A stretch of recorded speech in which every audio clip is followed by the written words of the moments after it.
Je viens de vivre l'une des expériences les plus intenses de ma vie. Il faut que je vous raconte. Et pour ça, je vous emmène au Guatemala. Salut, moi c'est Laura, je suis en tour du monde et je vous emmène avec moi à l'aventure. Après avoir tout quitté pour voyager, d'abord 1 mois au Costa Rica, puis 1 mois et demi en Colombie, me voici arrivée au Guatemala. Il y a pas mal de choses que j'ai envie de faire au Guatemala. Voir le lac Atitlan, visiter Tikal, un site maya de 2500 ans, me baigner dans les cascades de Semulchampey. Mais tout ça, ce sera pour une prochaine vidéo. Donc abonne-toi pour ne pas manquer les prochaines vidéos. Au-delà de tout ça, il y a une chose qui me fait rêver depuis longtemps. C'est l'ascension du volcan Acatenango.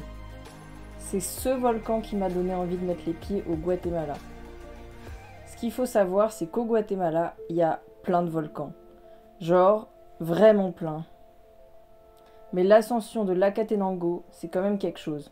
Parce que le concept, c'est de grimper ce volcan, donc d'aller à presque 4000 mètres d'altitude, 3976 mètres pour être exact. Et ensuite, de passer toute la nuit dans un camp en haut du volcan, et d'observer les explosions d'un autre volcan qui est juste en face, qui s'appelle le Fuego. Le Fuego, il est en activité constante. Donc toutes les 15 à 30 minutes, il y a une explosion de lave en fusion.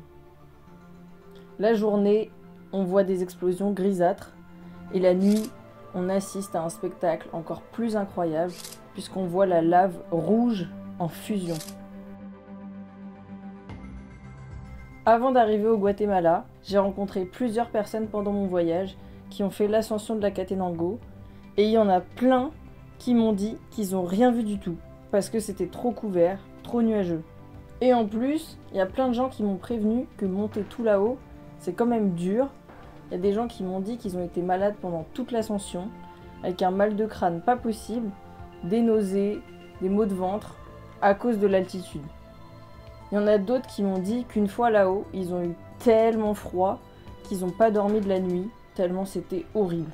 Donc moi, je me lance là-dedans, sans savoir si je vais voir quoi que ce soit là-haut, et en flippant en plus de me sentir grave mal tout du long. Je sais pas si vous vous rendez compte du délire du truc, mais moi, à la base, je travaille dans un bureau. Je suis tranquille, pépère chez moi à regarder mes petites séries Netflix. Bon, je vais pas mentir, je fais quand même du sport, j'aime voyager, j'aime partir en rando et j'adore tester de nouvelles activités. Mais voilà, je suis pas une randonneuse de montagne. Et là, je me lance dans une ascension de 4000 mètres de haut. Alors, est-ce que je vais réussir à monter? Est-ce que tout va se passer comme prévu? Et surtout, est-ce que je vais réussir à voir le volcan Fuego en éruption? C'est parti! Donc déjà, pour commencer l'ascension, ça se fait dans la ville d'Antigua. Moi, ce que j'ai fait, c'est que j'ai réservé une nuit avant l'ascension à Antigua pour bien me reposer avant le jour J. Et j'ai en plus réservé en avance la nuit du retour. Donc bien sûr, pas le lendemain, puisque le lendemain, on est en haut du volcan, mais le jour d'après. Comme ça, après, on est bien en rentrant de l'ascension. Moi, j'ai dormi ici, à l'auberge de jeunesse qui s'appelle Casa Casa, qui est vraiment trop stylée, parce qu'il y a une piscine, un sauna, une cuisine, et dans le dortoir, il y a des matelas hyper confortables, avec le petit rideau, le petit truc pour poser son téléphone. La taille du matelas, ça c'est maman. Oui, je vais bien dormir. Non mais vraiment, vous voyez ce genre d'auberge qu'on croise une fois dans tout le voyage? Ben voilà, c'est celle-là. Ensuite, ce qu'il faut savoir, c'est que pour l'ascension du volcan, je suis passée par une agence qui s'appelle Huicho & Charlie's, qui est dans Antigua, et qui s'occupe de tout. En gros, ça comprend les guides, les repas et l'eau. Et sur place, on peut aussi louer tout l'équipement s'il nous manque des choses, donc le backpack, les gants, les gourdes, parce qu'il nous faut 4 litres d'eau par personne, 3 litres pour boire et 1 litre qui sera utilisé pour faire le petit déjeuner. Ensuite, les bâtons de marche, ça c'est indispensable. Moi je pensais pas, je pensais que c'était bon, je pouvais marcher comme ça tranquillement, mais non, il faut des bâtons de marche. et même des vêtements chauds si vous en avez pas avec vous. Ça y est, c'est le jour J. Rendez-vous 7 h à l'agence. Le temps que tout le monde se prépare son sac à dos et tout ça, départ 9 h dans la navette qui nous amène en bas, au début de l'ascension. Et ensuite, la marche commence. Donc ce qu'il faut savoir, c'est qu'il y a 3 parties dans cette ascension. Et ce qui nous explique dès le début, c'est que la partie la plus difficile, c'est la toute première. Donc dès le début, on commence dans le dur avec une montée qui n'a l'air de jamais s'arrêter et un sol qui est sableux. Ça veut dire que tu montes et tu descends en même temps. Tu fais un pas, tu descends de 2 pas quasiment. Donc c'est assez dur de marcher et les bâtons sont vraiment requis. Ensuite on avance et ce qui est encourageant, c'est justement de commencer par le plus difficile et que ensuite ça va qu'en s'améliorant. Donc la partie 2 est plus facile que la première partie et la dernière partie est plate. Bon, c'est plat, mais c'est le plat du Guatemala. Donc je marche, encore et toujours avec mon groupe. On est à peu près une vingtaine de personnes et toutes les 15-30 minutes selon la difficulté, on s'arrête, on fait une petite pause pour boire de l'eau. Et puis après, plus personne ne parle. Parce qu'au début, c'est bonne ambiance, tout le monde discute, on apprend à se connaître, il y a une dynamique de groupe, enfin c'est trop bien. Et puis après, on se concentre et ça devient vraiment dur. On galère un peu à respirer. Donc forcément, plus personne ne parle et tu es là tout seul avec tes pensées à regarder le paysage, à regarder la nature. Et ça, c'est vraiment trop beau et splendide. Après la pause déjeuner, on continue de marcher. Il y a la 2e phase, puis la 3e phase qui est magnifique. On arrive à un endroit où on est littéralement la tête dans les nuages. Ensuite vient le moment où on arrive enfin, on arrive au camp. Donc voilà, après 4h30 de marche, j'arrive enfin tout en haut, au sommet de l'Acatenango. Ça y est, je l'ai fait. Alors moi quand j'arrive, c'est le ciel nuageux, donc je ne vois pas grand chose, mais ils nous disent que ça peut changer à tout moment. Et puis on s'assoit, on se repose un peu, on lance un feu de camp, ça c'était trop bien.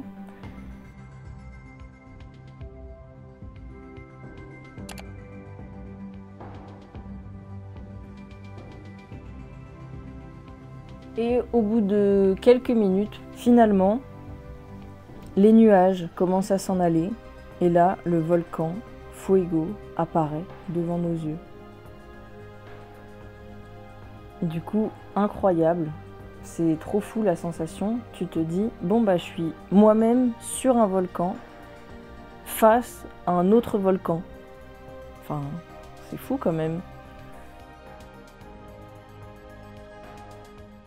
On admire le volcan simplement, on discute autour du feu de camp, on prépare des petits chocolats chauds, enfin vraiment, que demande le peuple. Donc voilà, on regarde tout ça et après 1 heure ou 2 à se reposer un peu au camp, il nous propose de repartir pour une autre ascension, celle du Fuego. En fait, le Fuego, ça reste assez dangereux de faire son ascension. Et surtout, c'est aussi très fatigant, puisque tu viens de te taper 4h30, 5h de marche pour monter l'Acatenango. Et là, il te propose de refaire 3h, 4h, 5h de marche pour monter le Fuego. Donc en gros, tu refais quasiment le même temps de marche que tu viens de faire.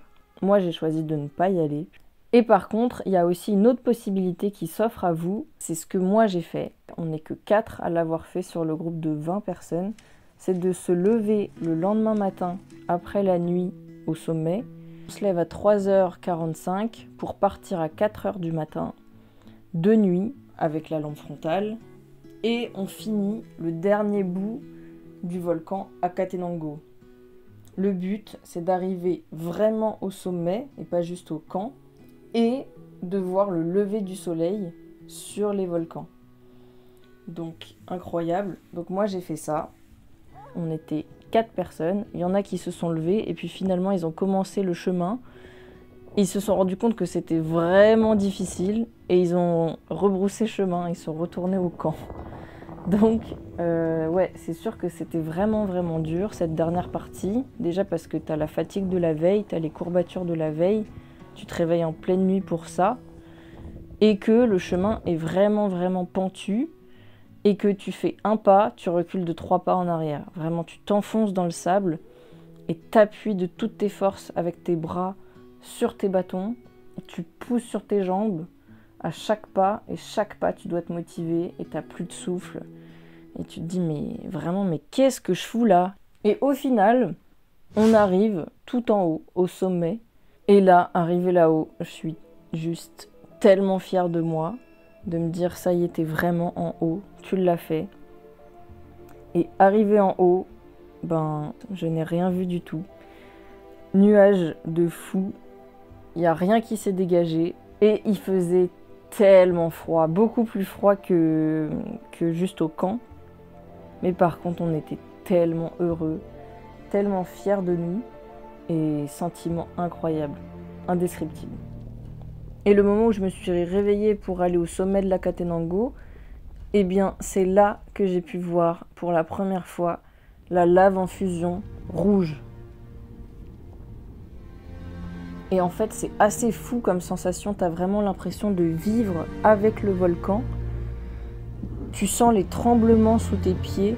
Tu sens le truc qui monte et qui gronde et qui tout d'un coup sort. Et là, tu vois la lave en fusion.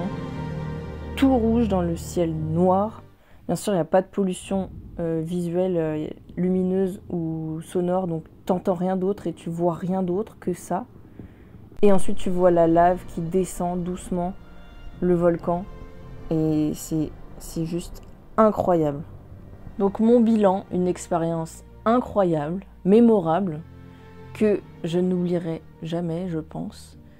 Et j'ai été tellement fière de moi d'avoir réussi à faire ça. Et je vous encourage à fond à vivre vos rêves. Je sais pas si vos rêves c'est de gravir des volcans, peut-être que non, pas du tout. Mais si c'est le cas, eh bien faites-le. Et si vous avez d'autres rêves, eh bien mettez tout en pratique pour y arriver. Vous ne regretterez jamais d'avoir tout plaqué pour réaliser vos rêves, même les plus fous. Donc, allez-y. Dans la prochaine vidéo, je vous parlerai de mon expérience au Guatemala dans son ensemble. Donc pour ne pas manquer ça, n'oubliez pas de vous abonner à la chaîne, de liker cette vidéo si elle vous a plu et de la partager à vos proches. Moi j'espère que cette vidéo, elle vous a un peu inspiré, ou un peu fait rêver, ou tout simplement fait passer un bon moment.